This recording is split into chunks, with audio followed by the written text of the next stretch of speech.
Mr. Brown. I was waiting for you, Mr. Brown. Will we all please stand for the Pledge of Allegiance?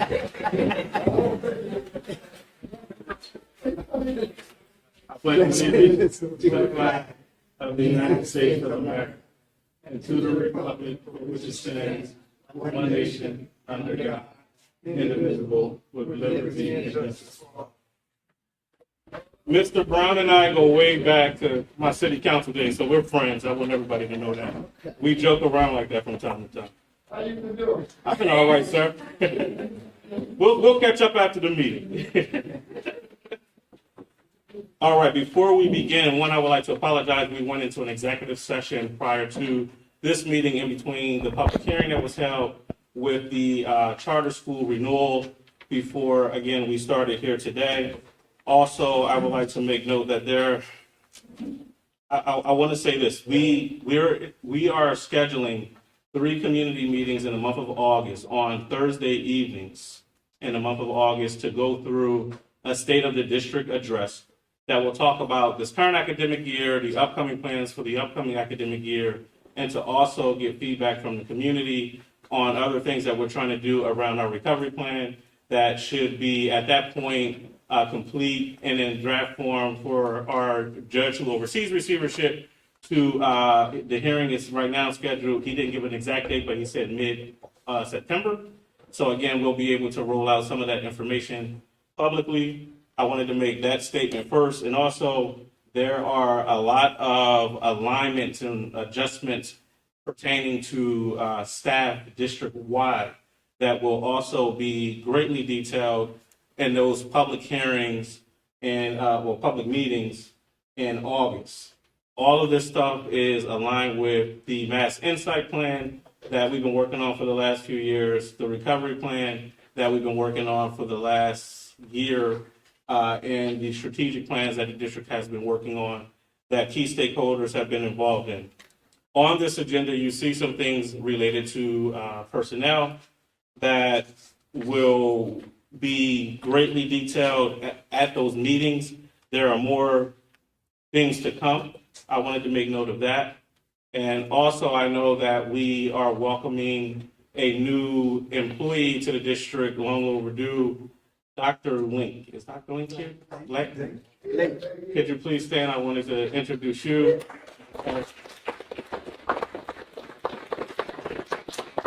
Tonight we are considering, you're on board as our new director of special education. We're excited to have you come on to the Chester Upland School District and look forward to the great things that we'll do together for our scholars. So thank you. Thank you.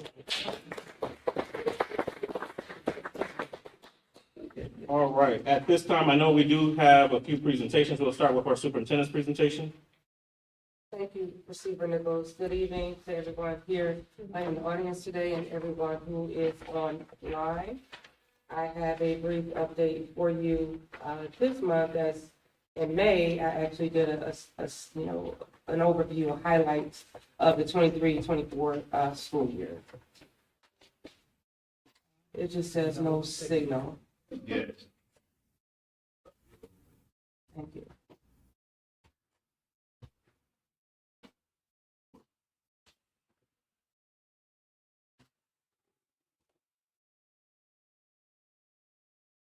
All right, we're good to go. Thank you. Next slide. So just to start with, we are always talking about our enrollment. So we are now enrolling. This is just a reminder for pre-K to 12th grade. Please visit our website and visit the student registration tab for more information as we begin enrollment for the 24-25 school year. We're very excited about that. Next slide. Pre-K counts. So we are also enrolling for pre-K counts, our smallest scholars. There's limited space in this program, so please reach out at 610-447-3600 to learn more about pre-K counts and enrolling students in that program at Stetzer Elementary, Main Street, Edgemont, and Coosa. Next slide. I have a few updates for you. Next slide. As was mentioned by Receiver Nichols, as we plan and prepare for the 24-25 school year, as we have already started to do, what I would like to share with the public today is actually the proposed organizational chart that's being presented to the receiver around a structure. As large as you can. So this will also be shared on the website so that you can give feedback there as well. But one of the most critical parts of the organization is to make sure we have a structured central office that aligns with our strategic plan, with our recovery plan, and with those goals we are working to accomplish in the school district. And that is reflected in the budget that has been shared preliminary and the budget that's on for today. So there's just a few highlights here that I want to share because there's two things, well, a few things. One is around structure and the areas of support we know we need for the district to make sure we're providing more services at the school level for students and what that looks like. Another part of this, I'm very excited about the opportunity for staff members who are able to be promoted within the system. But at the same time, excited about workforce development. As I shared when I was appointed as interim superintendent September 1, was workforce development not only for our students, but for our staff. So you'll also see vacancies of new positions that are in the district related to the work we want to get done. So I just want to share here around my cabinet level, Ms. Dana Bowser, who is being promoted to Director of Equitable Learning and Support. Ms. Arlene Getters, who has served as interim business manager, but will be our business manager for the district. Dr. Pless, who serves as our Director of Human Resources. There is one spot here that is potential for the district in collaborating with the city, and that is around an emergency management director, a community impact position around supports that are related to emergency management. We just introduced our new director of special education, Dr. Lank. We welcome you, and so that position will no longer be vacant once approved by the receiver. Dr. Phyllis Sutton, who will become the Deputy Superintendent of Schools in my cabinet, and there are a number of areas listed there. So Assistant Superintendent of Operations is a role in that office, will be also going under Dr. Sutton. We have Ms. Cleveland, who actually serves as a consultant in the role for Director of Communications. So that is a position at this time that there is a consultant serving in that role to support the district, along with a number of other vacancies, as well as Dr. Parker, who will become the Chief Academic Officer. Therein lies vacating her Supervisor of Academics, so that is an open position, along with a number of family engagement specialist positions and outreach positions to do more of the mental health supports work that we've talked about in schools to support with our attendance, our culture and climate, as well as improving attendance and enrollment. So again, those are just some of the higher level positions at the cabinet level, with a number of vacancies here with newly created positions and or open positions because team members have been promoted to other positions. And again, we look forward to the year. Next slide. So again, just a reminder, last receivers meeting, there was a year at a glance presentation done, and that was posted. Next slide. We have a few upcoming items here. Summer credit recovery. Next slide. Summer credit recovery began on June 24th, and that goes through July 25th. If you have any questions about the credit recovery program, please contact Ms. Barnes, and there is a email address there for that. Next slide. We also have our summer food program, which runs from July 8th through August 16th. This is the Chester Summer Food Program. And if you have any questions about that, you can contact Ms. Beverly Harris. There's a contact number and extension there. So we just want to make sure we're promoting that. West side locations, east side locations, where that is happening. We want to make sure as a district we are promoting and supporting this service. Next slide. Again, as was mentioned by the receiver, there will be dates in August for the state of the district, and that will also be live streamed. So the location to be determined, time to be determined, but it will also be live streamed. Next slide. And then as we end the school year, I just wanted to share a few highlights with the community. Next slide. So we have here our 8th grade formals that occurred in May. Next slide. Some of our district-wide field days. The baccalaureate ceremony. Next slide. Class day for our seniors, now graduates. Next slide. Our 2024 high school graduation, I just want to take a moment to stop and congratulate again the class of 2024.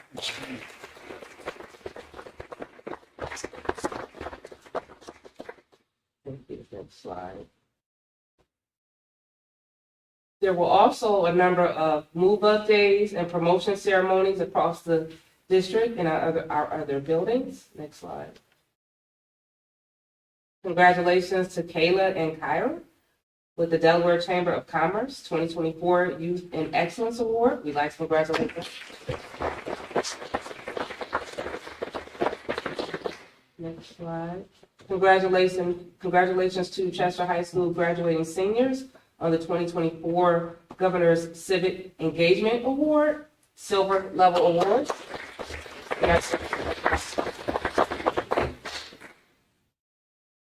Our annual end of the year celebration, as I've shared before, but even though we had a number of individuals who were recognized at this celebration, we congratulate them, but we also thank and appreciate all of the educators, administrators, our board of directors, receiver, cabinet community, and all those who came together this year to make this year possible. So congratulations to the awardees, but also to all the individuals that make it possible each and every day. Thank you. That concludes my presentation. Thank you, Dr. Amin. And I see Ms. King in the back. Ms. King, I know we recognized you last month when you ran out to do something with students, but wanted to recognize you publicly again for your award from Citadel Federal Credit Union as being the Educator of the Year. So, Ms. King, if you could stand.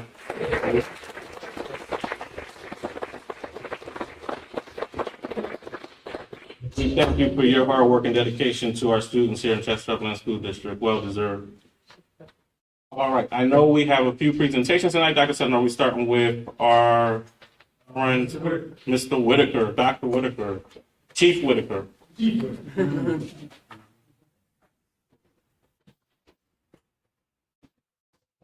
evening, everyone. Good evening. Receiver Nichols, to the board, Dr. Mooneen, and the cabinet.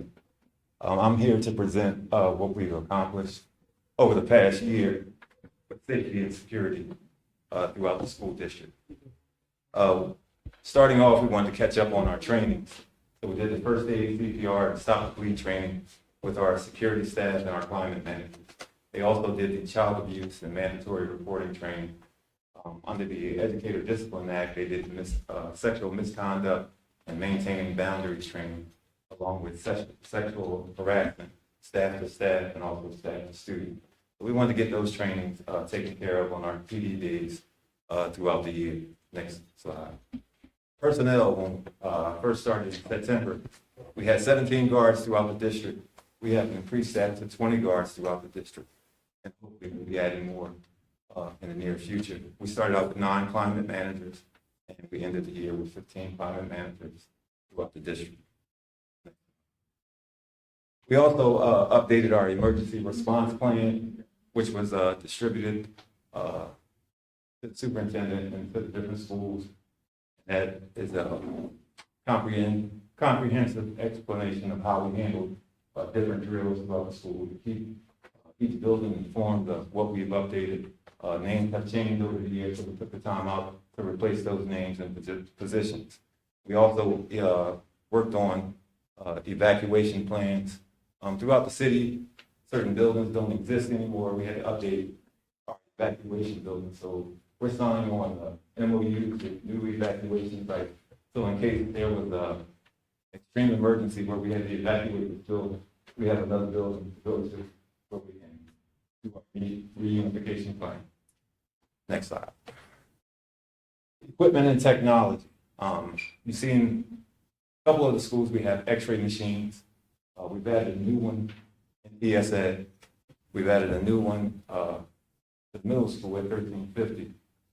We also upgraded our scholarship machine, which is the student ID swipe machine, and the visitor kiosk. So when you come to the schools at Chester High, Toby Farms, and STEM, you'll see the ID swipe machine, which takes attendance of the students, and we also use it at cafeteria time to take attendance in the cafeteria.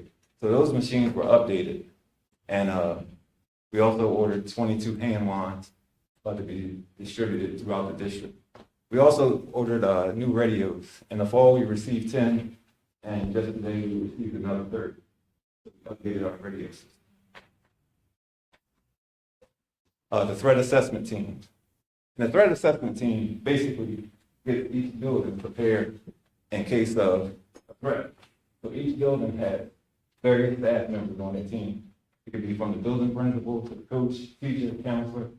You have a team that works in each building to help respond to different situations or see things ahead of time, and we can have a mediation to resolve certain issues. Each building is going to have a threat assessment team. We're working on the training for that throughout the district. We've been working with Safe School, PDE, Secret Service to get those trainings in, and those trainings will be coming forward in the upcoming months. So each district, each school in the district will have a team in that building that will respond to threats.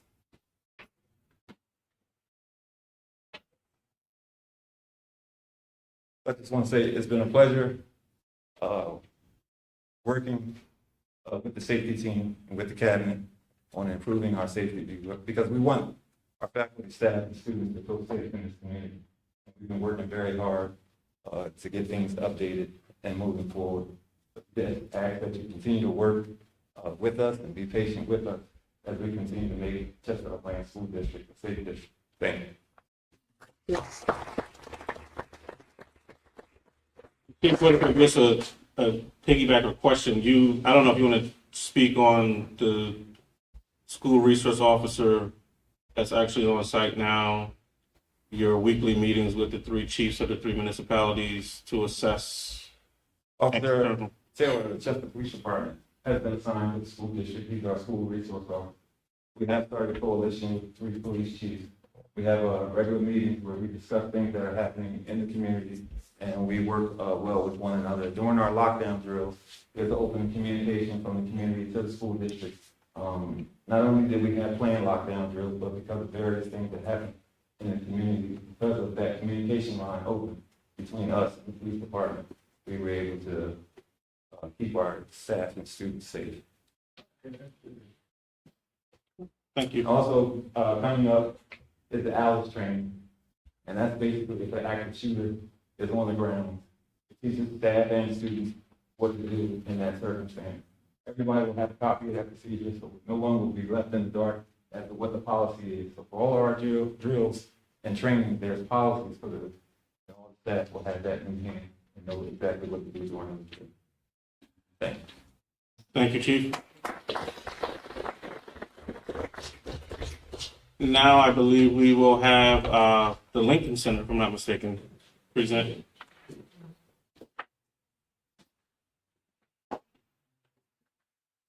Thank you. Good evening. Good evening. Me, Dr. Sutton, Dr. Wilson, thank you. Receivers, community. We are here from the Lincoln Center. My name is Dr. Myron Hargrove. I'm Rob Delanza. And if we go to the next. So we will be here, supplying a number of services and building a partnership with Chester Upland. But one of the partnerships that we're here to talk about tonight is the AEDY program and the accelerated program. We will be taking over, that's, I think, what kind of, we'll go ahead and move forward, that's fine. So these are some of the programs and things that we already offer at the Lincoln Center. Yeah, so Lincoln Center's been around for about 50 years. We've been expanding. I've been there for about 15 years. But we have been expanding to various communities. We work with about 30 some school districts. We have over 100 plus staff. I don't know which way to look. I feel like I'm looking both ways. I would prefer to the audience. Okay. Okay. So yeah, so we have over 100 plus staff that are counselors, climate coaches, BCBAs, therapists, various different roles, just sort of supporting the school districts.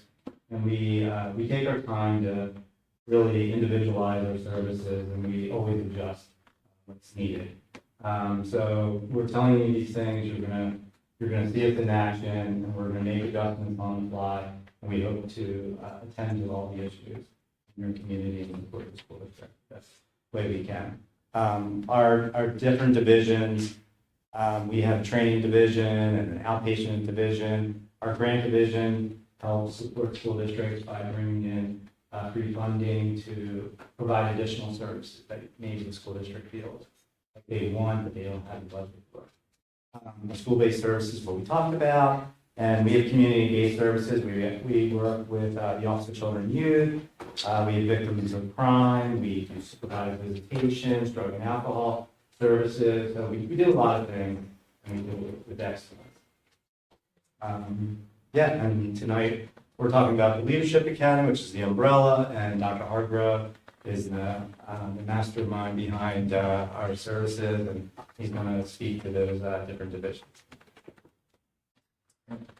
Yeah, so this is just a quick glance of some of our partners and how long we've been around and the partnerships we've already built. Chester Upland into that partnership as well. Yeah, we work with hospitals, and we provide gun violence support in ERs. We are working with police departments. We've expanded to a lot of different areas, and we've built really strong relationships. All right, so who am I? I am Dr. Myron Hargrove. I am on my second year with the Lincoln Center. However, I'm not new to alternative education or education as a whole. This is now my 13th year in education. The past 6 being in alternative education. I'm born and raised in Philadelphia. Worked in Philadelphia for years, worked in the counties for years. I started my background with adjudicated youth at Glen Mills, then moving on to Ferris in Delaware, and then moving into the schools because I saw that there was a need to stop students before they got to the justice system. So I focused all my attention towards getting my education and going back to help in schools before students actually find themselves in justice, because the justice system was a revolving door. So wanted to make sure that I gave all my energy and attention to being able to support students where they are on the ground and meet them, in their communities. So, what are we doing this year with our accelerated program and our AEDY program? First of all, we have to worry about staffing. This is the org chart, so I will be the site director on site for the whole program. We will have a director of operations under me. We will have a director of education. The education will deal with all educational staff, all special education, all those services. Our operations will do everything that's not academic. That's how it will look. We will have climate specialists, counselor. Our teachers will be for every subject area, science, ELA, social studies, math, all those things will be supplied and be part of the program. So what does that look like? We're already in process of interviewing, already securing some of our staff. And in that process, we wanted to make sure that there were some familiar faces. So the higher need was making sure that we had a relationship to reach out and find out who were some of those staff that were already in the program, that students would be familiar with. We don't want them to return and see a bunch of new faces and nobody that they know. We know that's a recipe for disaster, but then we'll be starting from scratch. So we are interviewing. Of course, that still gives time for some staff to say, no, I'm going with the company that I already working with, or I have another offer. But we are offering them an interview and taking them through the process. And I can speak to saying that we have already secured some staff from last year that will be returning because they love the community and want to continue to work. So that is happening. It's a full board of interviews. They're going to our screening process, but like I said, every staff member that has already worked with the community, they got straight through to the interview process to be able to meet with myself, the Alonzo, and the rest of the team. So the program, what we do is provide staffing for alternative education and credit recovery services. It's going to serve 100 students. There'll be a 7-to-1 student to staff ratio. At least 20 hours of instruction in core subjects. There will be an MTSS, multi-tier support system, behavior intervention, and we will have credit recovery so that students can become on grade level that are behind. So in our PBIS and our positive behavior supports, we have a tiered system. It will be, based off of our old system, but we will still continue to make sure that we honor some of the things that the kids are used to. So we have a bunch of positive behavior supports that we bring at the Lincoln Center, but we also have heard some things already from the community that were already going on, like 3D printing, being able to play games, all those things. We want to continue to have that available. So we will be supplying all the things that they already had, but also adding some things that they might not have had, but needed. There will be opportunities still for student leadership. There will be some type of level system. There will be community meetings. There will be data collection from last year and then looking at the data and then making a decision on what we do this year to make it better. In a lot of our interviews that we've already had, we're constantly talking to staff and seeing, what worked well and then what do you want to see better. And then the same thing will go with the student. We'll have a positive behavior plan, we'll have an MTSS plan, all this stuff will be available for them to see, but as we start the school year, we might have to be flexible. We might have to reinvent the wheel. We might have to change some things based on what we see as a need. And that's by learning the students and learning the community and learning what's going on. You can't do that just off of face value. You have to get on the ground, actually walk through it, make adjustments. This is an example of some of our school schedules. Where we have schools going on right now where we work with different districts. I've worked over the past year with our Norristown School District, housing a school outside of the Norristown District, but still close in proximity. Schedule goes over based on grade level, but also allowing for if there's credit recovery and other times to be available with breaks, with recreational time, understanding the needs of the community, whether you have students with opposition defiant, and being able to make those adjustments so that they still get their contact hours with class, but we're also being flexible to what's needed. Any questions? Where are you actually going to be housed at? So we are starting out being housed here in Chester High School. Will that change? Possibly, yes. There's a possible chance that it will change, but it will still be in close proximity. Just to make sure that there's still an ability for students to be able to transfer. Something at the bottom about recovery for students who aged out, like older students, how does that work? So those students that are already identified by the district that might have, age as far as like, they should be in 12th grade, but they actually have 9th grade credit. So the recovery system allows us to be able to make up the credit. There have been no agreement in place to restructure the building. So that would be a question in the bill for.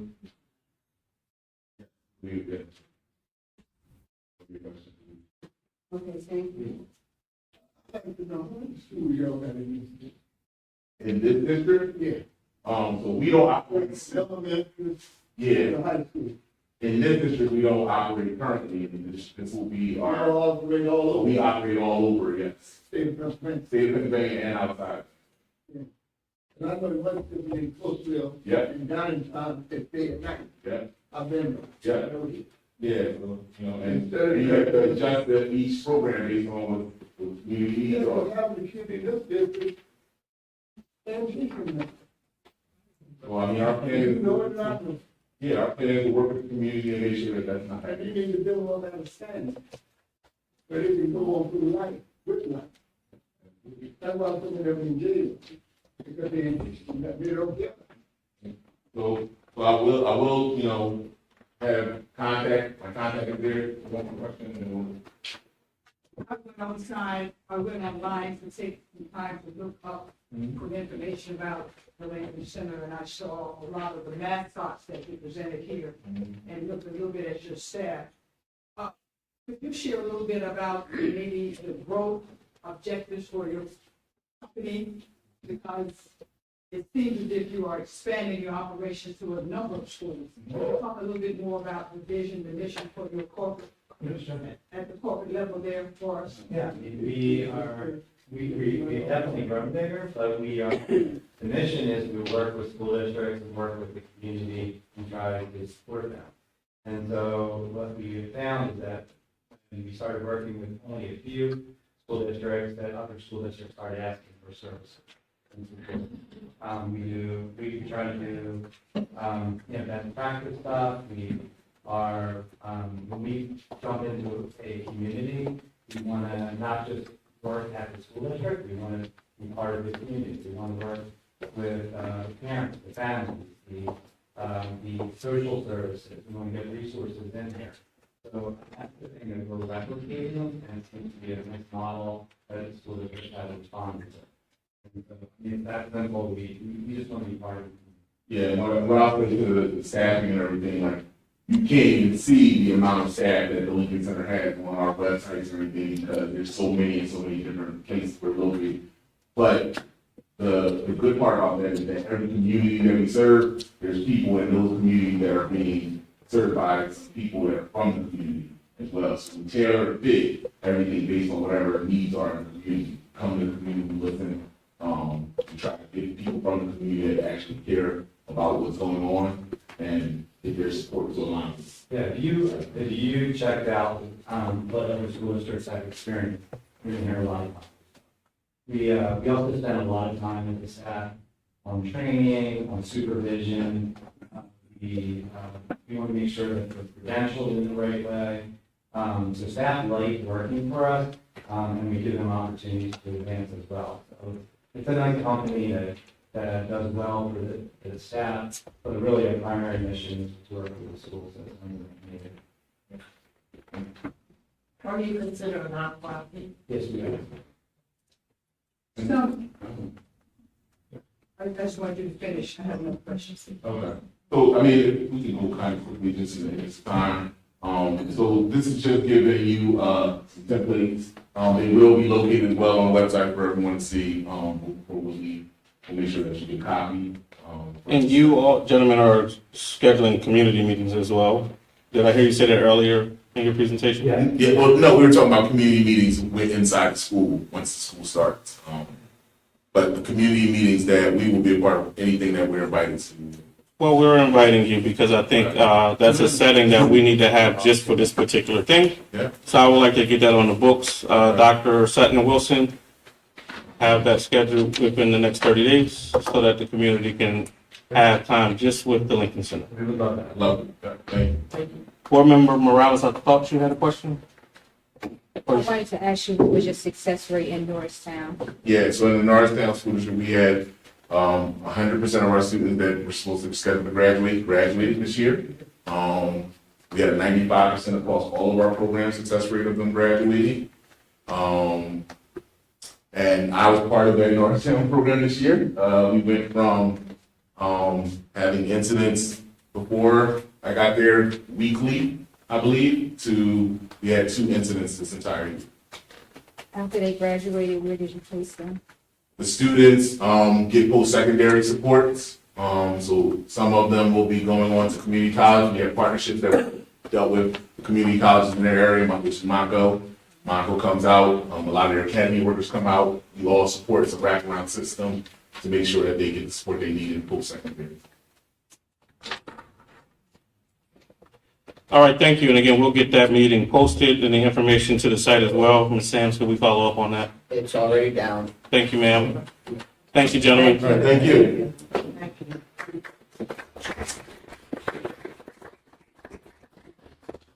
All right, I believe next we have our business administrator. You shook your head no. Oh, Dr. Sutton, you're on? Oh, Ms. Gavin. Oh, the budget. That's the reason we're all here tonight.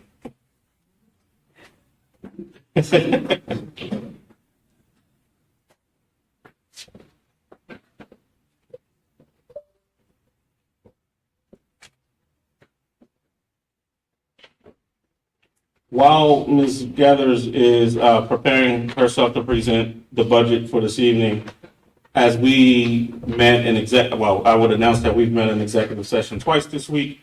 We met in executive session today prior to the start of this public meeting, and also on Tuesday. Part of that was to discuss some things surrounding the budget. And one thing that the school board superintendent and I said that we must do is just talk about some of the progress that's made. Ms. Gathers most certainly will touch on that.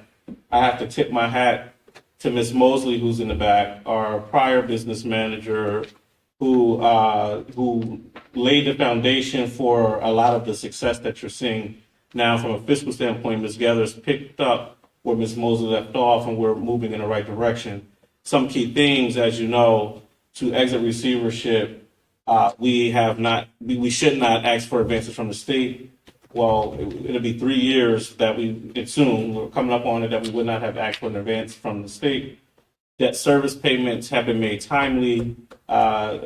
Ms. Mosley, thank you. I was on the phone with PD Julie the other day, and we paid off a loan before it was actually due. A loan, well, that's what we expected.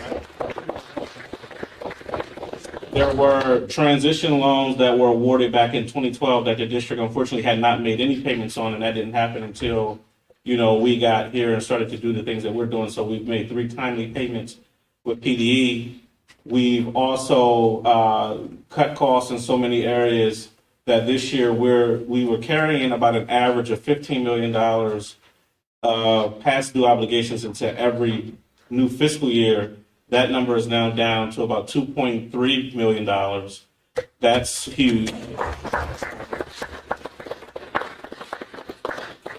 We established last year with Ms. Mosley, and Ms. Gathers continue to do it, where we budgeted for past due obligations, and this year we had the opportunity to budget for past due obligations, and also we're able to budget.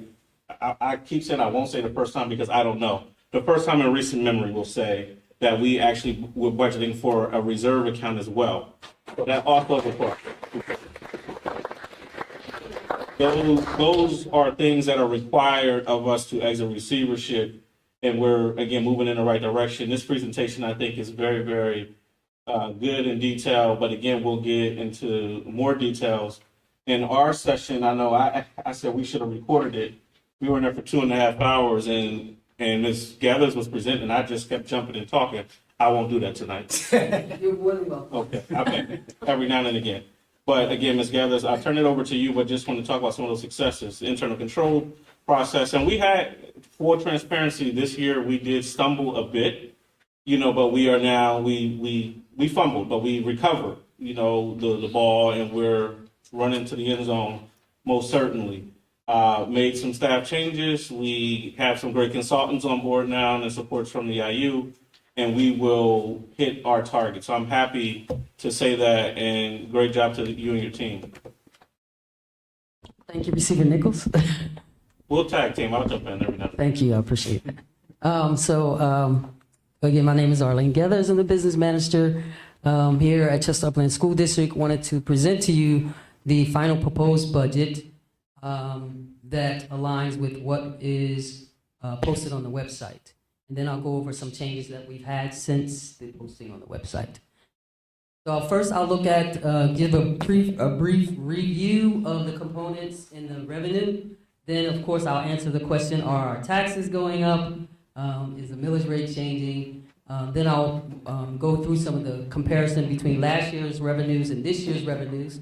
And I'll do a similar sequence of analysis going through the components, variances, and also for the expenses. And then we'll touch briefly on how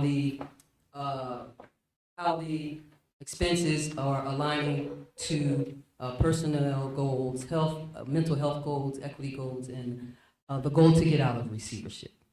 Next slide, please. So there are four major components in the revenue sources. One is the local revenue. Of course, that's the taxes, that property taxes, earned income taxes, and then the transfer tax, and that's when property transfers from one hand to another.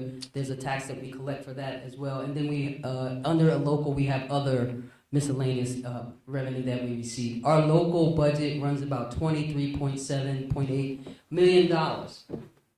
The second portion of the revenue, which is the bulk of the school district's revenue, is the state revenue, and that runs, and that's assigned to us by the states, partly by grants, but in bulk through the budget, the state budget, and that for Chester Upland School District runs about $138 million.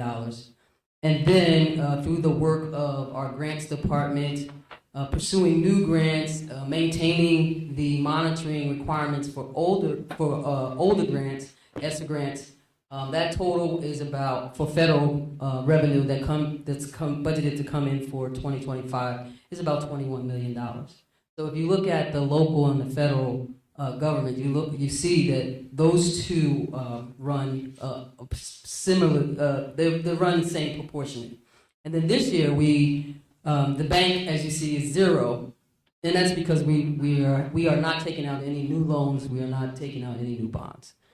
There's just a point to make that in average school districts, the delta between the local and the state is much closer than it is for Chester Upland. Unfortunately, we rely heavily on state funding, where some other school districts rely more heavily on the local funding from real estate taxes and things of that nature to sustain the fiscal health of the district. So that's a disadvantage for us as a school district, that we have to rely heavily on the state for funding, even as it's June 27th and the state still hasn't adopted its budget. So there's still some, guesstimation, if I can make up a word, there with those numbers, but we are close. These are very conservative numbers, but I do want to point that out. And also, if I could just make mention that some of the challenges we have as a school district, as we all publicly know what's happening with Prospect Crozier, that is a hit for us, as they are in the process of looking for a nonprofit organization to take them over, which will be about a $2.3 million hit in real estate taxes to Chester Upland School District that we won't see when that happens. The other part is in October, because we are cleaning up a lot here, as the city's cleaning a lot up on their side as well. Whatever happened in the 1980s, I don't know. I was just like fresh here in the world. But the real estate transfer tax, the Chester Upland School District was receiving the full 1%. The state statute says that the school district should only receive 0.5%. The local municipality should receive the other 0.5%. So the receiver in the city of Chester and I did have conversation to correct it the way that it's supposed to be. So again, we had to take a hit, and that started back in October of 2023, where we now have to split that 0.5% that the school district historically got to full percent. So those are things that the community need to know. And even as it pertains to the earned income tax, the school district is entitled to 0.5% of earned income tax from the 3 municipalities. And again, unfortunately, we were not receiving that for whatever reason, a gentleman's agreement that happened many moons ago. But we are pursuing that, and it looks very fruitful for us to receive that within the next month or so. So we're happy about that, but again, need the community to understand some of the deficiencies that we're still facing as we're putting together this budget. Sorry, Ms. Gathers. No need to apologize. Thank you. Next slide. So the millage rate is made up of several factors. The first thing is the Act 1 index rate, and that is the rate that we agreed to, and that the board agreed to, that we would not increase taxes any more than at 8.5%. The next thing that you want to consider when you're trying to come up with a millage rate, you want to consider your needs. How do we cover our expenses? Next. Assessment values, of course, of the property values, the market value, the homestead exemptions that take place, the credits that people get for real estate taxes, and then, of course, our collection rate. Right now, the city's collection rate is about 86%. So that means 15% of the tax revenue is not being collected. And then we kind of shift that off to a collection agency. But again, if we shift that off to a collection agency, we're not going to get the full amount because they got to charge their fee as well. And then also, because there's 3 municipalities within the Chester Upland School District, Chester City, Chester Township, as well as the Upland Borough, so we have to allocate taxes based on the weight of those different entities. And so the one thing I want to point out here, the homestead tax relief, if you take a look at the other districts, the medium home value, and that's just the most highest repeated home value in Chester Upland School District is about $56,000. If you look at the other districts, the first one, the next highest one is about well over $100,000. So you can see how Chester is at a deficiency to take advantage of the credit. When you see that these home values, being able to collect that money, so we have to take that into consideration too. Next slide. So, are your taxes increasing? The answer to your question is yes. Right? So the last year our taxes was 14.31 millage rate. This year we're proposing a tax rate of 14.337, which is a 0.6, not 6%, a 0.6 millage rate. For example, if your home is worth $60,000, the total tax increase for the year for Chester City would be $4. So it's not 6%, it's 0.6 increase in your millage rate. So for Chester Township and for Chester Borough, their taxes have decreased by $1.17 for every $1,000 value on their home. And as you can see, their savings is roughly $70 a year. And so, given that we're trying to maintain the tax revenue within the city without increasing the taxes too much, we were still able to meet our budget. Next slide. So this is a pie, as the receiver mentioned, we rely heavily on the state for funding, 68%. If you take into account grant funding and the real estate taxes, that is nearly almost 90% of our budget. So we don't have a lot of money after that to meet our expenses needs. Next slide.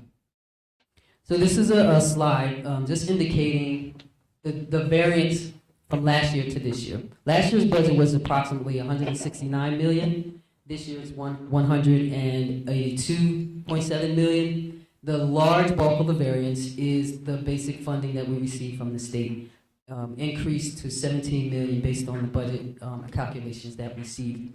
The other increase in revenue that we had was grant revenue.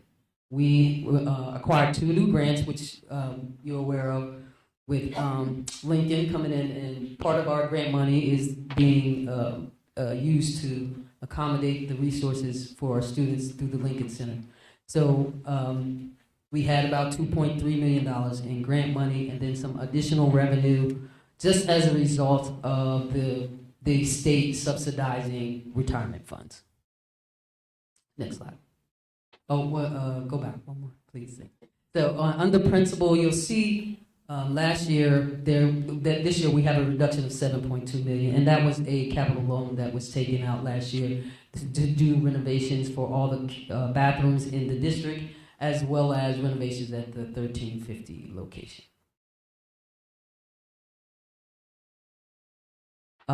This is just another way to show how much each contributor, each tax revenue category contributes to the tax fund. So our budget for this year is $182,783,000.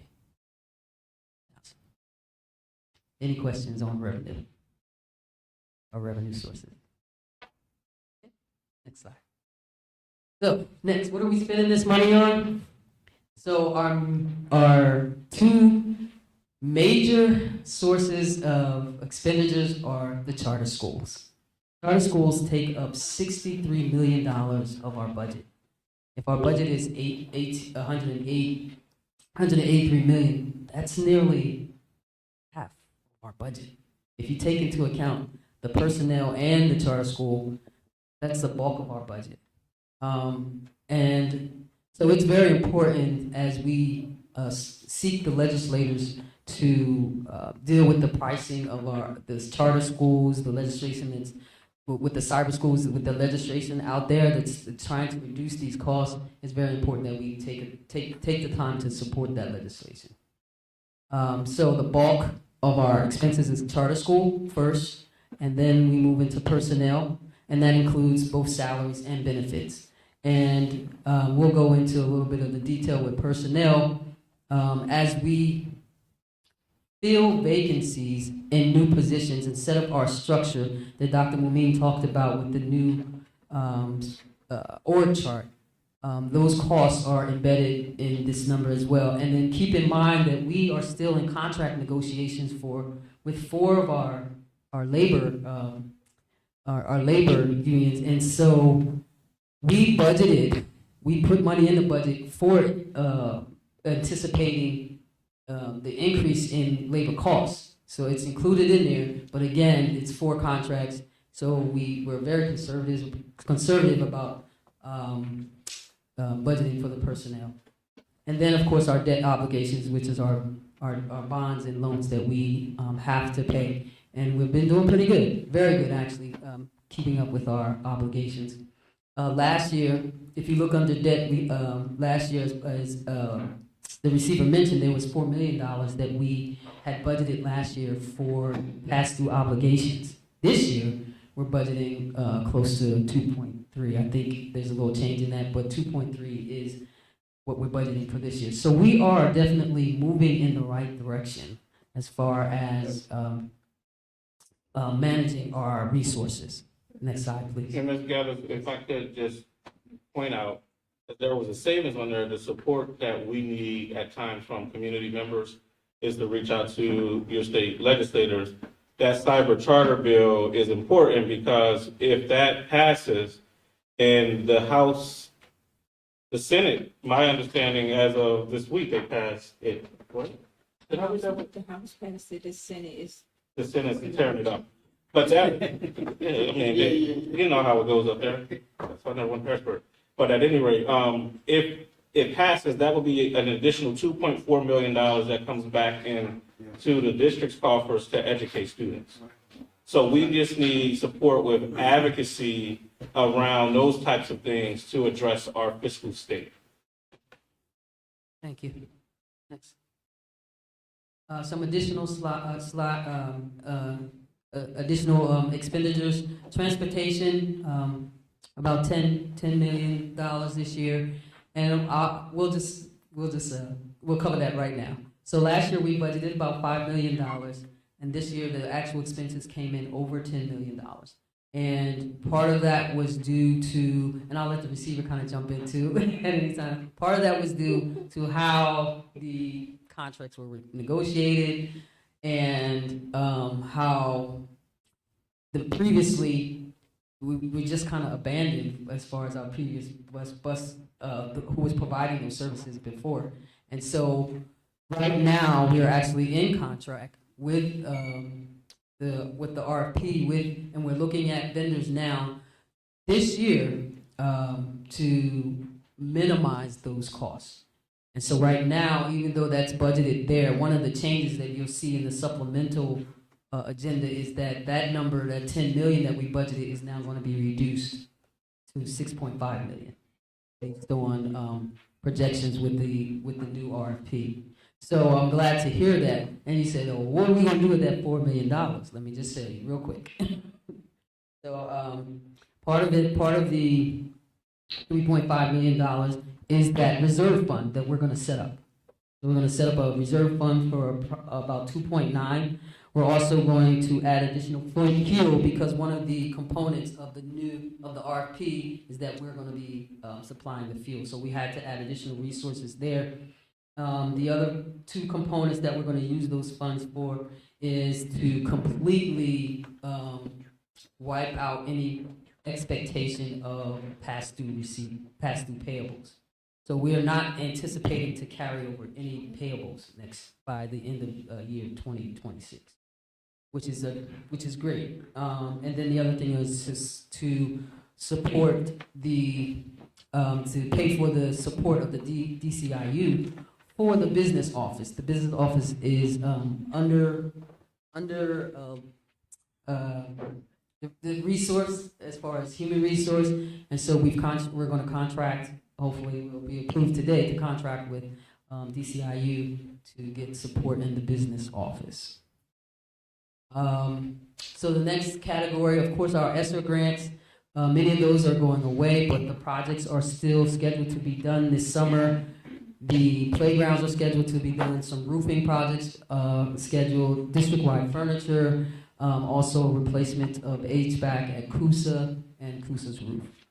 And then, of course, our students, which is the third highest third highest expenditure, which is about $7.5 million. This is our out-of-place district nursing services special program. This is how we're going to pay for a Lincoln Center, medical services, emotional support. So all of that is how we support our students, and that runs about $17.5 million. And then we have other operational costs that run about $13 million. So as you can see, if you take the pie, it looks like 1/3 is for charter schools, another third for personnel, and then another third for everything else. So the two biggest pieces, charter schools, right? So we want to encourage increase enrollments for our schools so that we can reduce our charter school costs. Also, one element that is outstanding next year this time, the charter school agreement and their will be expiring, and that was one of the reasons for the meeting that occurred before this meeting.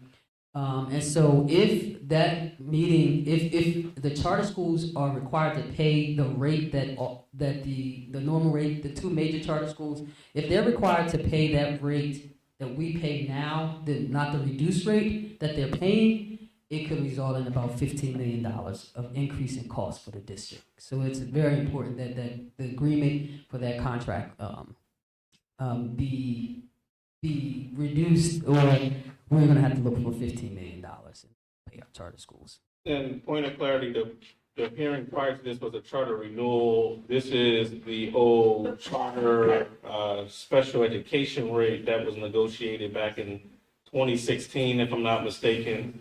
It is under litigation, and with the courts at this point, a hearing, I believe, is scheduled October, Mr. Gardner? October, to address that.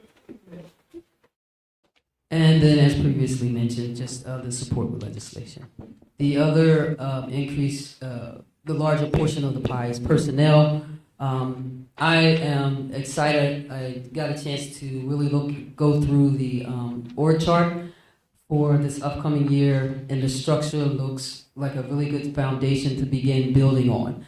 And in order to do that, of course, you have to increase personnel, put people in the right places, and then create that support system in your admin staff, and so that you can begin building on that foundation.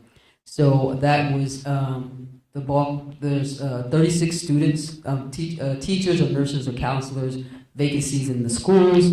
And that's not just terminated or that's teachers leaving, retirement, all kinds of, whatever reasons, it's 36 of those vacancies. And then for maintenance and facilities, 5, and that, again, part of that is an increase, it's not necessarily vacancies, it's an increase in custodians and a foreman. And then for admin, to support the structure that we believe that we can build and continue to build and move in the right direction for the foundation of the District 26. And then just to keep in mind, all 4 of the contracts are being negotiated. And I know I said that before, that it's critical that that's going to impact our personnel budget. All right, so last year, these are just the percentages. I'll just touch on, I kind of touched on most of the higher percentages. Again, transportation we're working on, past due obligations, reduction of 40% from last year, which is great.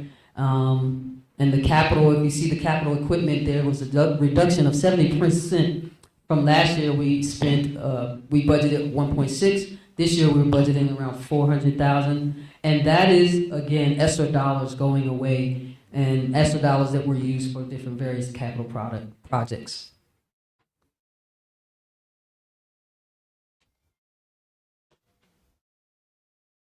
Can you hit that? That's probably my phone. Thank you. So this is the budget of the games. You can hit it again. You can show both. So you have the revenue on one side. Again, with the bulk of that, the highest contributor to state education, and then trickling down. And then on the expense side, again, the highest expense, charter schools, then going down to personnel, and then trickling down. You keep hitting it. So those little boxes down the bottom, if you, this presentation actually has the actual budget that we sent up to PDE. So if you were actually, you don't have to click on it. If you click on it, you'll see how the taxes are calculated, how the categories are budgeted, and how for the revenues and expenses and what account numbers they are, a little more detail. Next slide.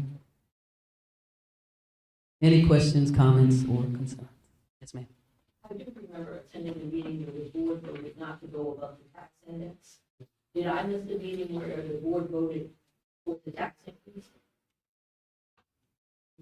So, Ms. Carter, to answer that question, and I probably should have jumped in there, the way the formula is for setting your millage rate from PDE based off of your homestead exclusion, based off of the market value, the assessed value, the computer from PDE spits out to say that this is your rate per se, and because it's weighted, my understanding is that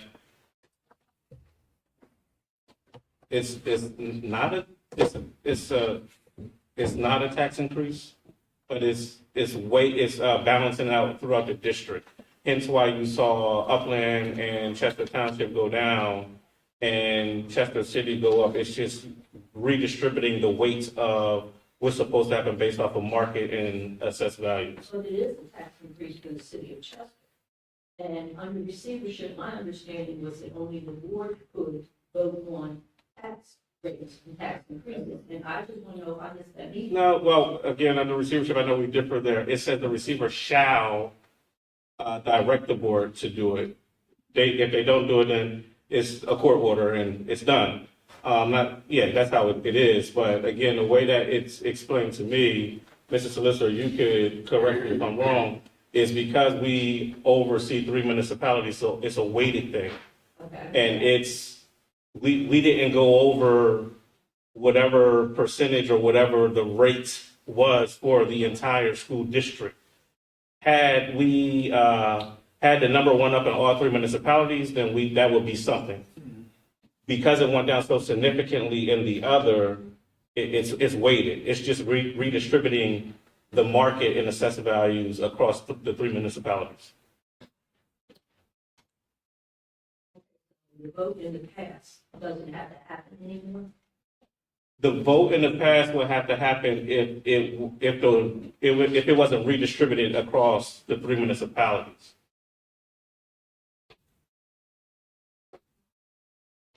I'm legal mind. Now I got it. Nah, you did an excellent job. Okay. I checked it out before I came. But was the board aware of the Chester City increase for $4 for every $60,000 in assessed value? We, like I said, met an executive session. Like I said, we met an executive session on Tuesday for over 2 hours to discuss that and other things related to the budget. So the board did know that that was going to happen for Chester City. I can say that everyone was there probably except for Mr. Ham. Right. But yeah, they know. So I learned today. It's sort of looking like a point. Okay, thank you. We accepted the state index, like one of the I questions. understand that. And so that was the 1.5%. So what Receiver Nichols is saying, if it would have went over that 8.5%, we would have had to come before the board, before the public and take a vote on it. Right. Because it didn't go over the 8.5%, we're not I obligated. understand it. Thank you. You're welcome. I understood what you said.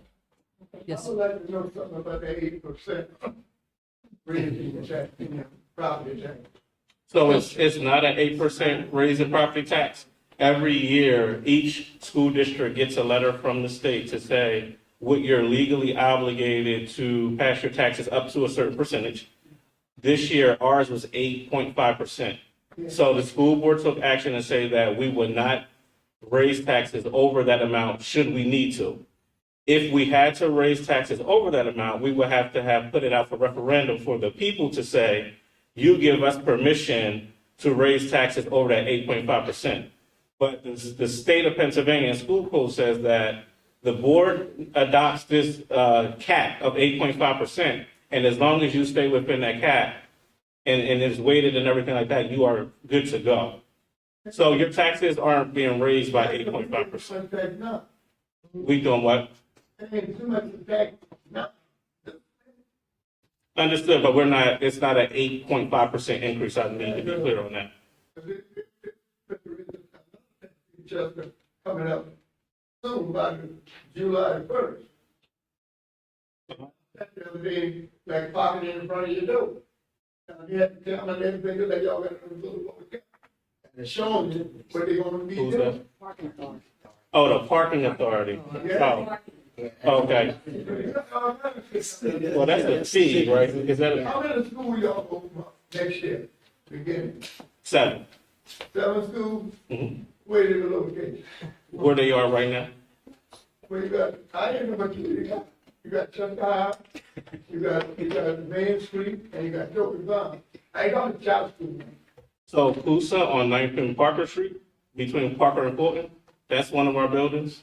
You have the old Showalter STEM, that's one of our buildings. We have Stetzer over by Widener. Oh, yeah. I thought Wyman buying that. Well, Mr. Brown, me and you need to talk and have that meeting with Widener. Unfortunately, years ago, Widener does own a building and the district does lease the space. I wish it was $1. I wish it was $1, but we can definitely discuss that in great detail. I know you. Okay.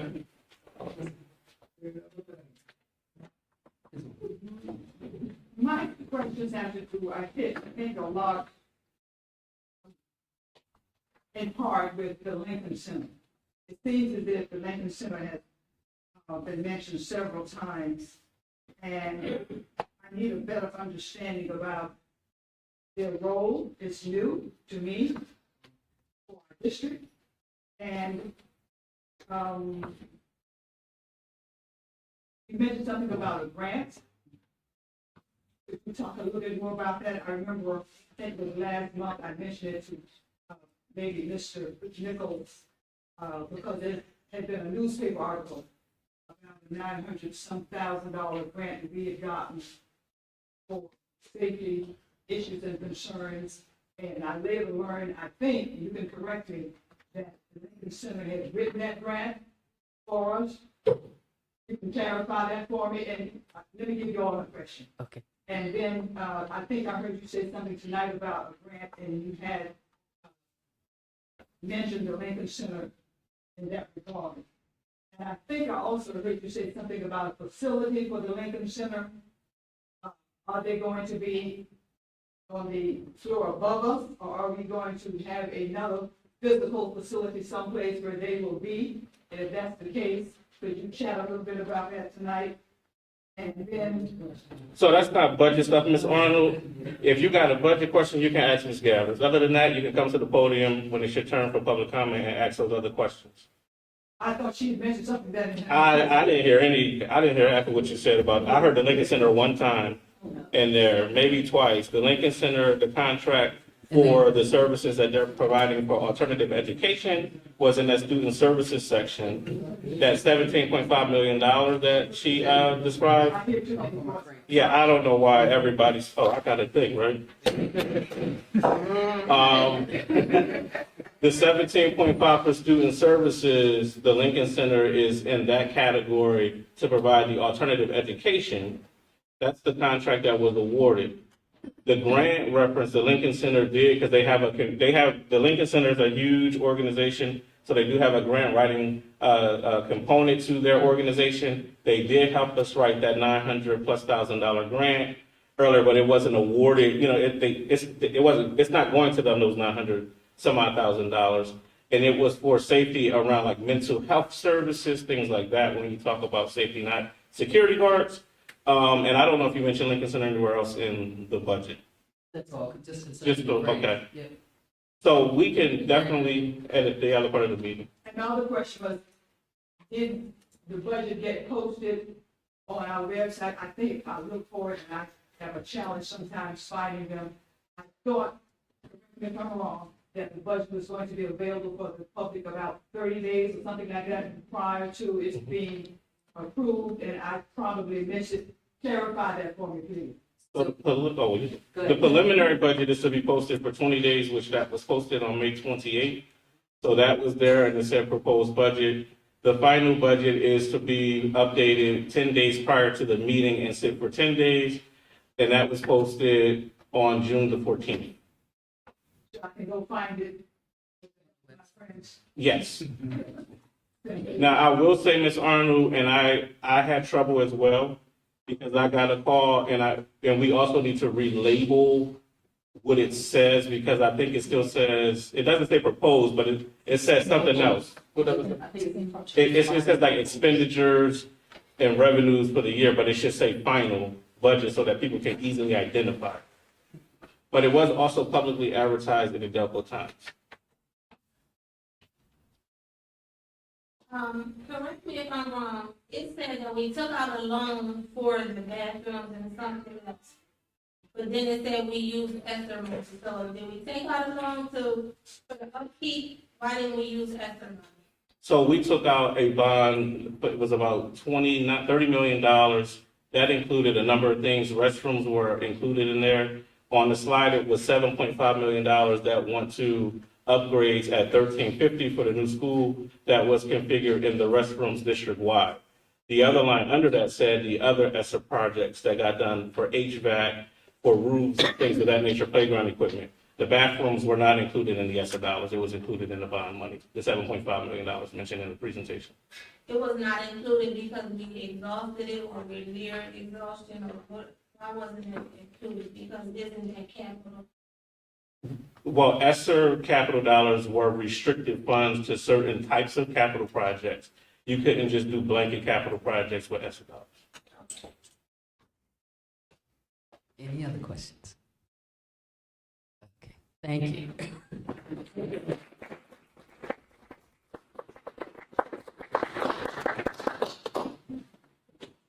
All right, thank you for our presentations. We will now move on to the approval of the minutes from the previous meeting held on May 28, 2024. The minutes from the previous meeting held May 28, 2024 are hereby approved. Dr. Sutton, public comment sheets.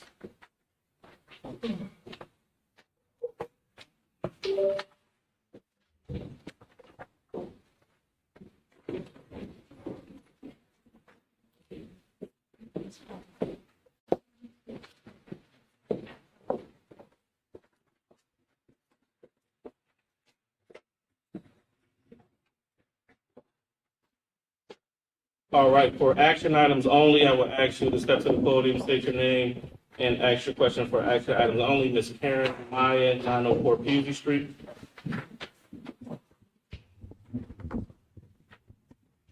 Good evening. I am Karen Maya. Do I need to tell you my address again? No. Okay. Just have a question regarding, the positions that, the appointments, can I ask that on the agenda? Where the guidance counselor for Edgemont Academy, do the middle schools typically have 2 guidance counselors?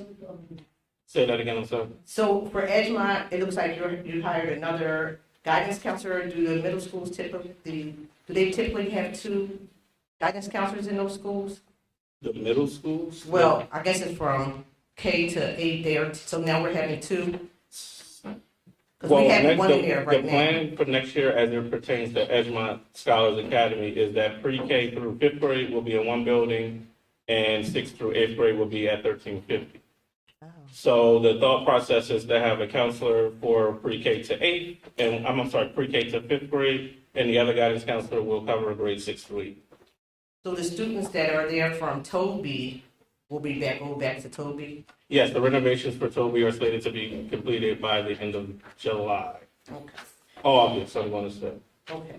And the, I understand that you are moving Ms. Green, from, Stetser to Edgemont. So it looks like she's gonna be doing a dual role. So the presentations that we talked about, that Ms. Karen, no, that's going to be all aired out. It's a full thing. You asked the question, and yes, but I would ask that you allow us to do that at the public meetings that we're going to be having, talking about the entire plan for the district, so that it can be comprehensive and make sense to you. And the, assistant principal at Edgemont is gonna be moved to Stetser. So that's another question you're gonna wait and just answer everything. All of that will be at that public meeting. And it looks like we have 26 vacancies. We have 4 retirement, 5 resignations, and 17 terminations. Yes, So are we gonna be able to fill all these positions by the beginning of the school year? we're working hard and diligently to do so. We're not the only school district in this situation. I know of many that have more vacancies than this. Unfortunately, we all know of the certification issues we had before. A lot of the terminations are related to that. People retire, people resign, and also I can't compete with the other school districts that's offering $7,000 to $10,000 sign-on bonuses because there's an educator shortage in the state. I was just getting ready to say we need to offer more money. I agree, starting salaries, but help. Well, okay. All right. Not well. We'll chat. Okay, thank you. Thanks, Miss A. Jane Arnold, 2601 McCarran.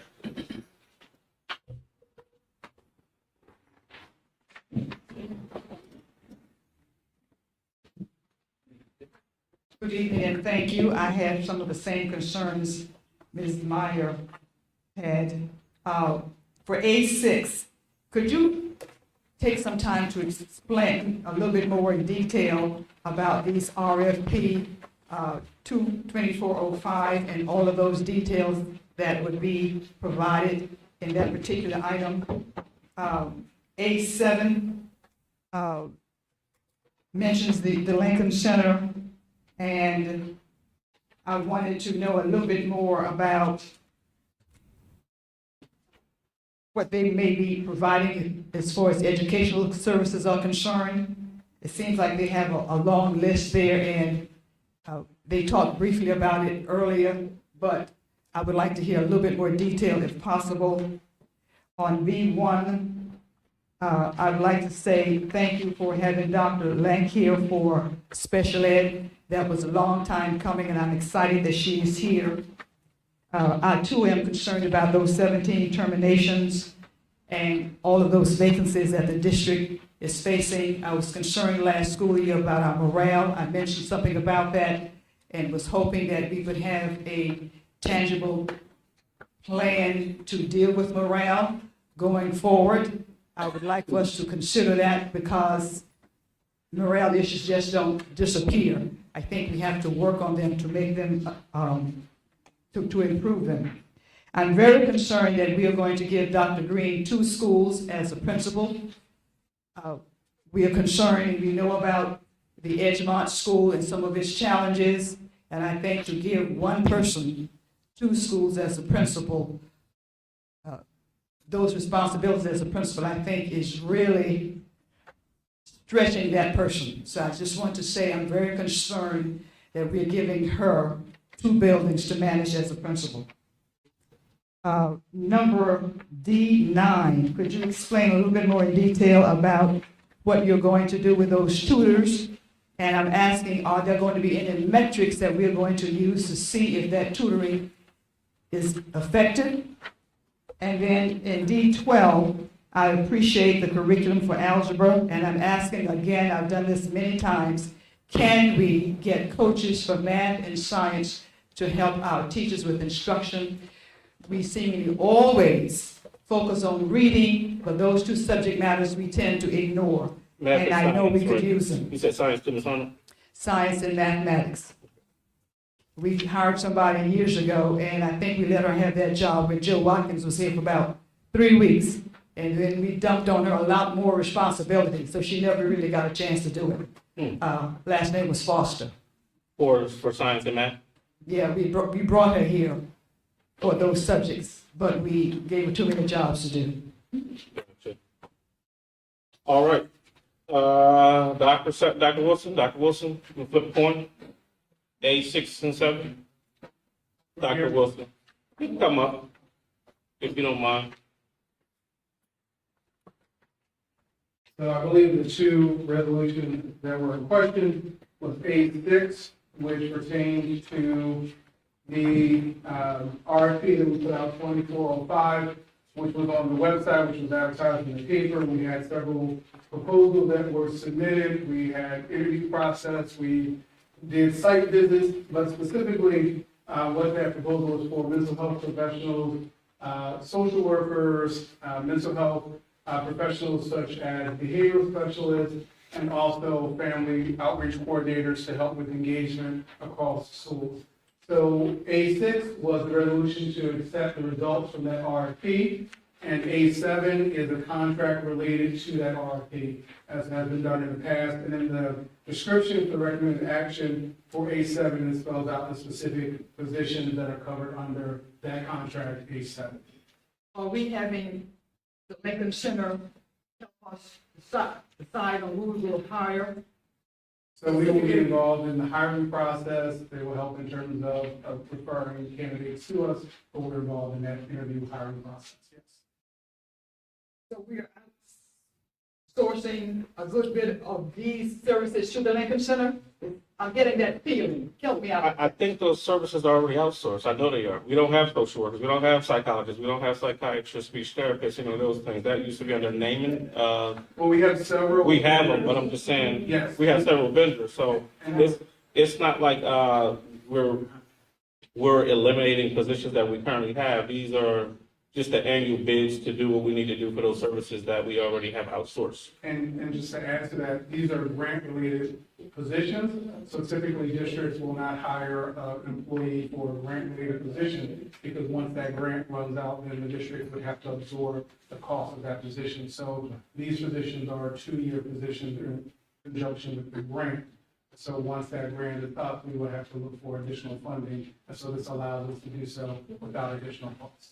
Is the Lincoln Center providing those persons for us? I guess is my question. Yes. Okay.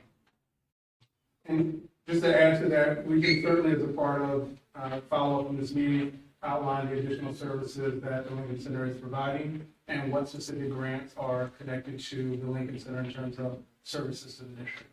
That probably will be helpful. Yes. Thanks, Ms. Arnold. Ms. Denise Mosley?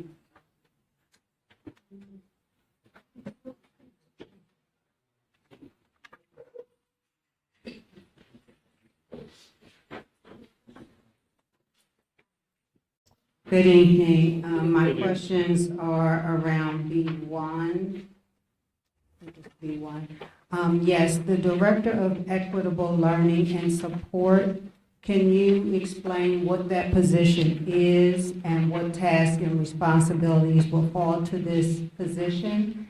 And I couldn't see the chart, but this position will be reporting directly to Dr. Momin. And also around the 26 vacancies, if someone can speak to adding new positions before contract negotiations are completed, because that could end up being problematic since you're adding positions and you haven't negotiated contracts. And my last question is the summer positions. What tasks and duties will be completed during summer planning hours, since we have numerous employees on the summer planning work list? So what tasks and duties will be completed during the summer hours? Is that a? So for the summer hours, each school was allotted 175 hours for staff members to come in and work on calendar events for the next school year, PBIS initiatives for the next school year, curriculum changes or updates that they need to make from the maps, things of that nature. So you see those names, some of those people may work 2 hours, but we had to put them on the agenda. So each school had to submit proposals for those individuals to work this summer. So everything with scheduling will be completed this summer before school starts, all schedules? Scheduling is almost complete at the high school levels now. Mr. Thompson's taking over that process. We man right now. No, not really. And the other? The other. So B1, we can give a brief description about Ms. Mosley, the same with Ms. Meyer. When we go through those community meetings, most certainly, it'll be detailed out, All of the positions. all of the I know, but you positions. guys are voting on it tonight, so it doesn't help me to come in August and hear about something that you're voting on tonight. The DEI position is not new, as in, when I was appointed September 1, if you recall, one of the initiatives was around diversity, equity, inclusion, and belonging. That work is a part of the recovery work that's outlined in our recovery plan, which is not complete, and so I can't share that part of it today. But the DEIB, at a high level, includes the social emotional learning components that are coming over from ESSER that will be going away. It includes the homeless, support to homeless students across the board, as well as our equity work that needs to continue and happen. If you recall, I talked about the PHRC at the state level and some of that training that started, so across the district, what that looks like. The Title IX will also go under this area. And then there will be specialist support at the primary and the secondary levels, at the school levels, around all of this work and supporting mental health and what that looks like. And so the idea is that it's not something separate, but that it's something embedded across all of the departments and the support that the students need for a holistic approach to supporting students. I hope Was the that helped out. position posted and advertised? No. Thank you. All right. So at this time, we will have the approval of action items A1 through A16 under the, education agenda. Action A1 through A16 are hereby approved. Under the personnel agenda, action items B1 through B2.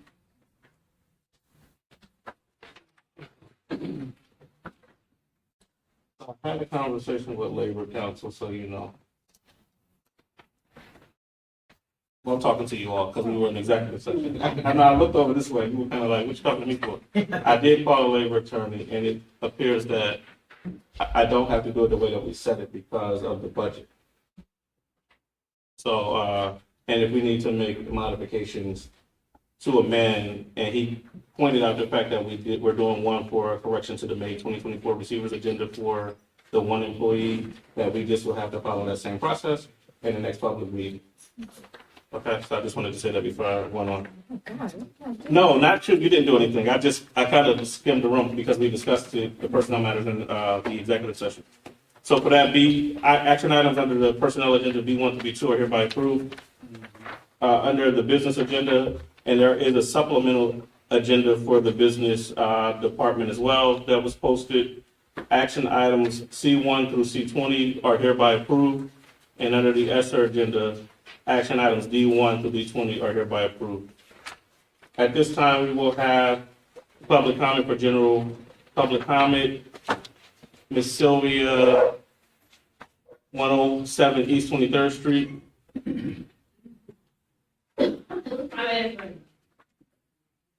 Richwell.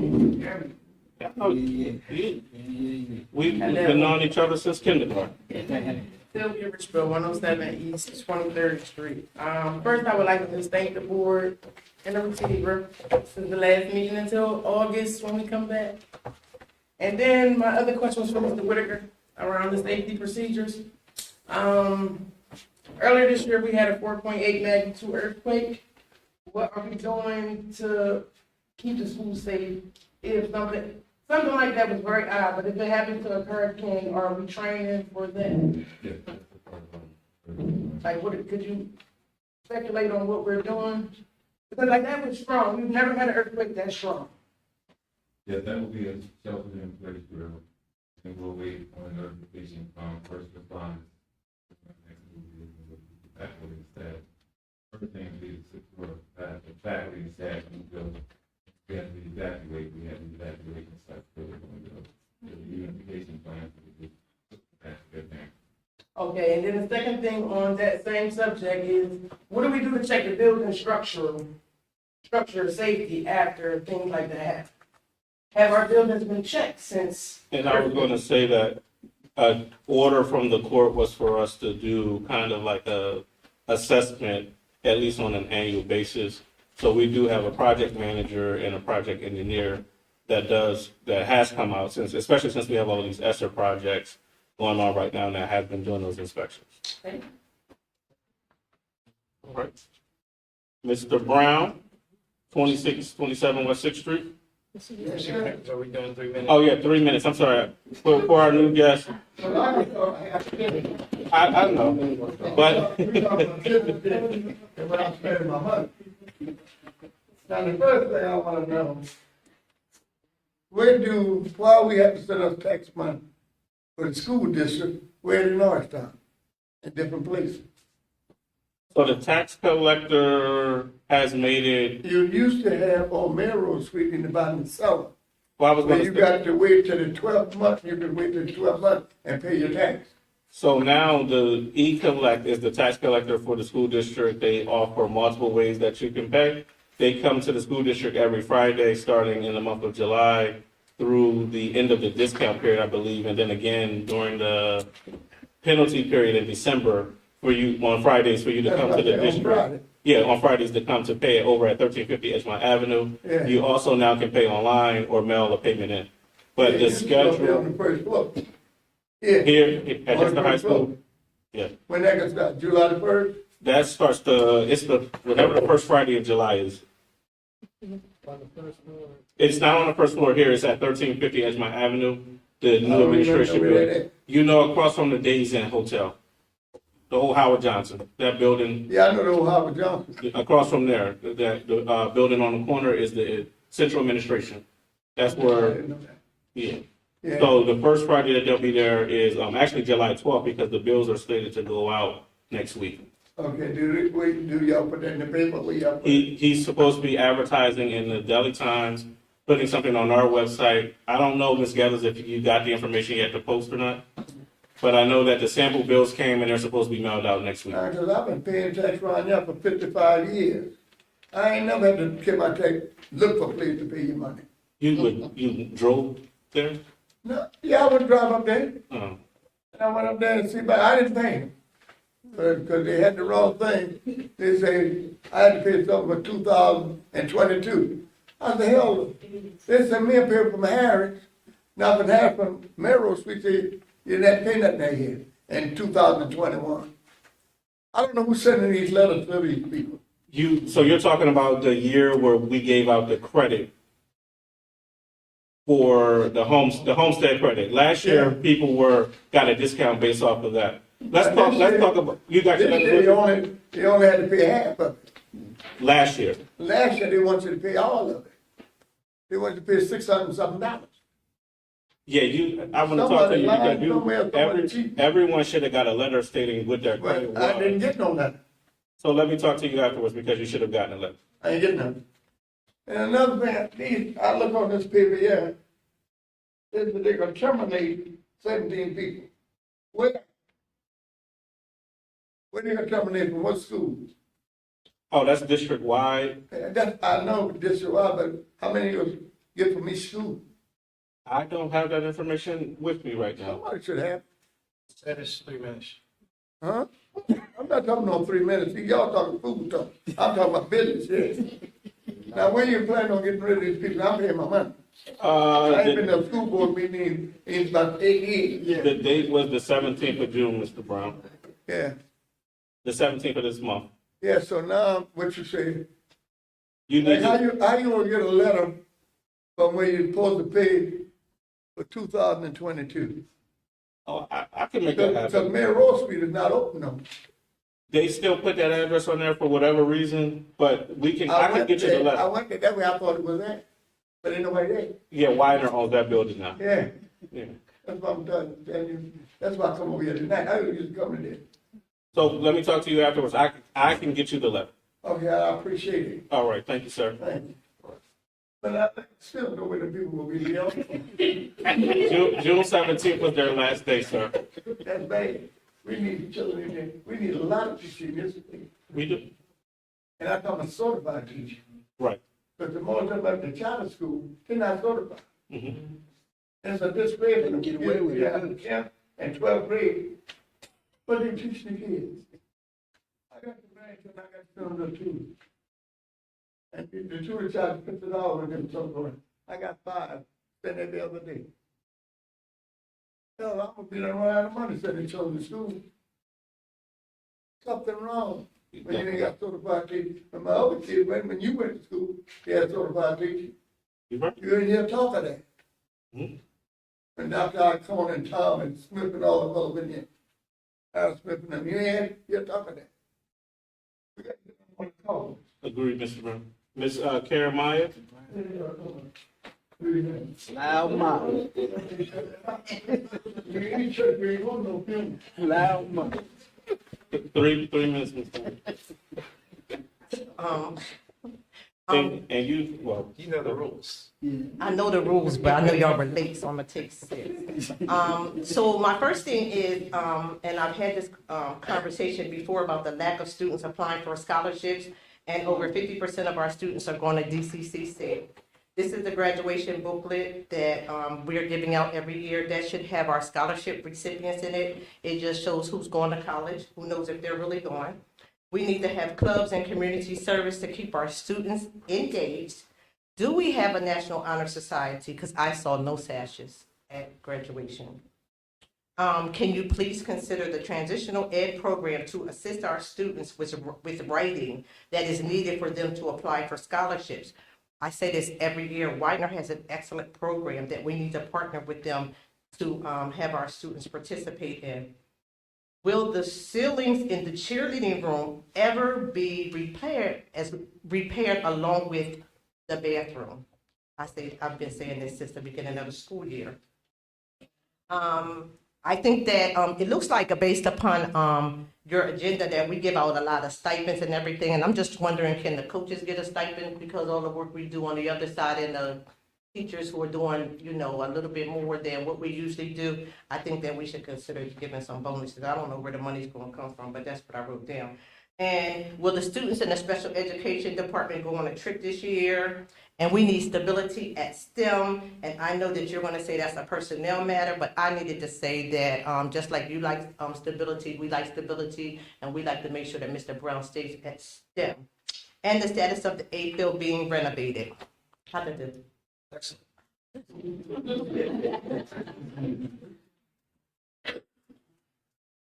What you got for me? well, I talked to Mr. Brown, so I can't say to you, I'll post your stuff in 3 business days. The status of the APIL, I can tell you that there are multiple grants. We've submitted in the last 30 days, because there's a big push federally and from the state to fund school districts for capital projects. So we have submitted some grants to do some things for the APL. And I will publicly say, I said this in another meeting, is there a short-term fix for the APL? It is, that will cost us a couple $100,000, but that would be good money going after bad if we can get the grants and the other outside sources to come in to completely redo it. The goal in our capital improvement plan, the 10-year one that we just went through, is to start there. Because one, we need to make the APL handicap accessible. Two, it's deplorable, it's old. We need to upgrade the electrical. So we went through the whole gamut of what needs to be done there. So I say all that to say that, yes, a grant was submitted for that, for Columbus, for a number of things in the school district. And we are working toward it. It's like a top priority for us to do that particular thing in the next coming year in our capital plan. I'll shift up to the locker rooms and the cheerleader room. Troy's recording, but I think I cussed and fussed and everybody else. So the change order was signed off on. The construction is supposed to be starting like any day now. I can tell you that I signed a change order to get that work done after cussing and fussing. We have a meeting with Widener coming up in the near future to talk about a number of things. One of the things is how they can better partner with us, and it is around providing some supports and services. So I will update the community accordingly after that meeting. Not to spoil it, but another talk with Widener is about Stetzer, what it means to the district, and potentially us some kind of way getting that back. Hi, Widener, at no cost, hopefully, but I don't know if they will do that, but we're going to have the conversation to make the ask. Honor Society, I know that Dr. Sutton, we have one, but I don't know if it was really active. No, we don't have one. We don't have one. We got to re-engage, so I already put the fillers out there with organization. Okay, but that is something that I know that has come across my desk a few times. I know Ms. Arnold, you and I have spoken about it, and some others in the community, and it's something that we most certainly are looking forward to do in the next year. The same with clubs and organizations. You know, I'm gonna publicly say, I've had conversation with the soup and deputy soup about us just doing what we used to do best. You know, when you looked in a yearbook years ago, my yearbook was sitting in my office, you see all the clubs and organizations, students being engaged and involved. And it was that other layer of support that our students needed to help with transitioning into society. So that's something that I know that we're looking at, even instilling community service hours for our students to take part of. That's something that we're looking to do as well. The personnel issue, but I hear you loud and clear on that one. We've had conversations. We usually debrief after graduation class day and the senior year festivities to talk about things that, best practices, I'll say. And we say what we want to see. And I will say it's an improvement, I think you would agree with me, from prior years, over the last couple of years. So I think we're getting there, and I hope that this year will be the year that we get it right. I think I got you. I forgot to ask you, will we implement a uniform policy this year in the school, in Chester High School and STEM? Because I think the middle schools and the elementary are doing it. Pretty good. But when I see. But the high schools don't do it well at all. Yeah, when I see that's jeans and half problematic. shirts and slippers and bonnets and Yeah, that's hoodies, problematic, yes. is that something that may be considered? Yes, ma'am. Okay, Thank you. you're welcome. Thank you. Ms. Jean Arnold, 2601 McCarry.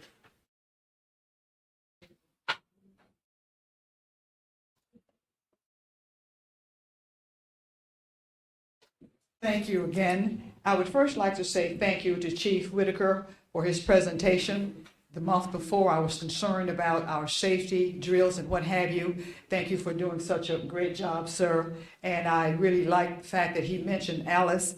I did some more research about that, and that is the precise process that I was asking about last month. And I'm very pleased to see that he's going through the steps to make sure that we do those drills and the other ones that are needed. Thank you for an organizational chart. Those who preceded you know how much I have asked for that. And so I want to say thank you so very much for that work that you showed us today. Question, is Toby Farms also going to get a new digital sign out front? I haven't seen any evidence of that. I also want to say thank you to I think people who are not here, maybe T3 and Anya Cleveland, for the graduates whose pictures are on the billboards around town. I haven't seen them all. I would have to sit there and wait till they come around, but thank you so very much for that. I really want us to consider removing cell phones from the classes. The nation now is deciding that that is an issue. Here again, before you were in those seats, some of us advocated for that. And I said, you know, they're going to give you a pushback, so you get your script together and stick to your guns, because we know that that's going to help our students. The projection for completing the work at Toby, is it going to be on time? I am suspect that they're finding some issues there, which is what you find often when you deal with an old building, which is going to delay that date. I don't know what we put in the contract about that, whether it was a reasonable thing to try to do because of the enormity of the work, but I'm concerned about when we will complete all of those needed changes at that building. And the other thing is, will we please, I'm asking, that we let the elected school board once again look at hearings for students. I think there's a lot of benefit with that. I won't take the time to talk about it. Those of you who, I'm trying to think who's done it before, maybe one or two of you. But yes, there's great benefit in that. I'm very concerned that they are not used in that capacity at this point in time. Okay. I think that's it. All right, so Ms. Arnold, had a meeting today about the marquee at Toby and Chester High, I believe, Ward 2. Toby Farms, they're just waiting for Chester Township to issue the permit to do the work. And my understanding after I made a call is that the permit should be issued by tomorrow. So they have to do the cement work first and then there's some electrical work, but it's like 2 days worth of work, so we should see that up as soon as permits are issued. We also had a meeting last week and today. The construction at Toby, I think all of us are sitting on the edge of our seats, but based off of the conversations we've had with the contractor, now that students aren't in the building and teachers are out of the building and furniture has been moved, it allows them to put the crew in to work around the clock to do what they need to do. The things that have to be done left in Toby, again, according to the contractors and our project manager, will certainly should be done by mid-August. We meet, so you know, every Thursday we have a capital meeting, a ESSER meeting, and every Friday we have a meeting specific to Toby where we're on site walking through with the contractor, making sure that things are running. So though we're on the edge of our seat, I'm not to the point where I don't think it will be done. I think we'll make it, maybe by the skin of our teeth, but I think we'll make it. I saw that there is some legislation around the cell phones, removing them from classrooms, and yes, let's have some more dialogue because I do think that they present a problem and send mixed messages at this particular moment in time because things go viral when they probably shouldn't or we can have some dialogue about that. And the elected school board in the hearings, that we'll have some conversation internally. I have never been a part of that process, but we'll talk with legal to see what that process is and what it looks like, and I don't have any objections to it. All right. The other thing I want to say is thank you to all of those teachers who are resigning. No, not resigning, they are retiring. Let me get that straight. Well, I'll just, we can thank them too. well, They were here with us. maybe a slip of the lip here. Yeah. But at any rate, Yeah. those guns, those powerful teachers who have done so much for our students and our community for so many years. I can't begin to say thank you to all of you for what you've done. We will miss you. Your shoes cannot be refilled the way you did it. And I am hoping that in your recruiting process, you will be successful in replacing these positions with the power and the love and the passion that these persons provided for the city of Chester for so many years. I appreciate you. Yeah. Thank you. We appreciate that, Ms. Carter.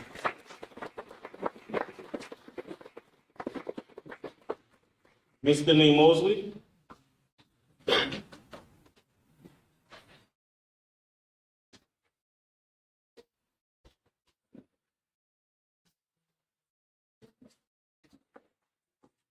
Will we be establishing rental agreements for any non-entity using public Chester Upland School District space? My comments are about process and not persons. I believe I am a person who tries to be knowledgeable about Chester Upland School District so I can lend support. However, I can. I personally feel the 23-24 school year has lacked effective communication and transparency outside of the board meetings. There was an advisory council established early in the school year which met twice, and thereafter 3 to 4 meetings were canceled. So there hasn't been any stakeholder updates at this level since the end of 2023. Also, pertinent board meeting dates and times have been adjusted when major items are being presented to the public, which I feel weakens trust and overshadows transparency. What has been shared at the board meeting is very little academic progress district-wide, a decrease in enrollment, and staffing struggles. However, there is strong advocacy for individuals to benefit from Chester Upland School District, but I don't see that same consistent level of advocacy or tenacity when it comes to children and families in Chester Upland School District. Where is the advocacy for adequate math specialists and reading specialists to ensure there is academic progress district-wide? Where is the tenacity for academic support to ensure curriculum implementation and teacher accountability? And how are the academic expectations and the administrative and staff responsible for that improvement being supported daily? Where is the advocacy for family and community engagement when Parent University goes from hosting 6 successful events last year to 1 event this program year? Where is the tenacity when expectations for family conferences are consistently requested but no adequate follow-up or follow-through occurs? When Chester Upland School District faced a leadership transition in the past few years, the public asked for accountability and was told that high-ranking positions will undergo a review process to determine effectiveness and documented progress. And it appears that process is not being followed or was not made apparent to the public. It would be helpful to begin to hear where the district is going, what aspects of the strategic plan are being realized, and how we are going to improve academic performance district-wide, in addition to any events or activities that have already taken place. I'm asking if Chester Upland School District, if we can examine our processes and practices this year and truly hear the feedback being shared and possibly provide details at your August meeting so there can be a concerted effort to support Chester Upland School District by those who want to see things improve. And I hope more consistent communication, transparency, and accountability can be realized going forward compared to this school year. Thank you. And Ms. Mosley, to answer your question, well, one, I want to say I respect all of that. I respect it, and you're right. Thank you. Well, I want to ask you a question. Well, we could back for it. The rental agreements, yes, they are being put in place for anyone who's not a part of, our CY and PUSD family related to all of those outside groups. Okay. Thank you. Thank you. All right, with that, there are no more public comment. This meeting is hereby adjourned.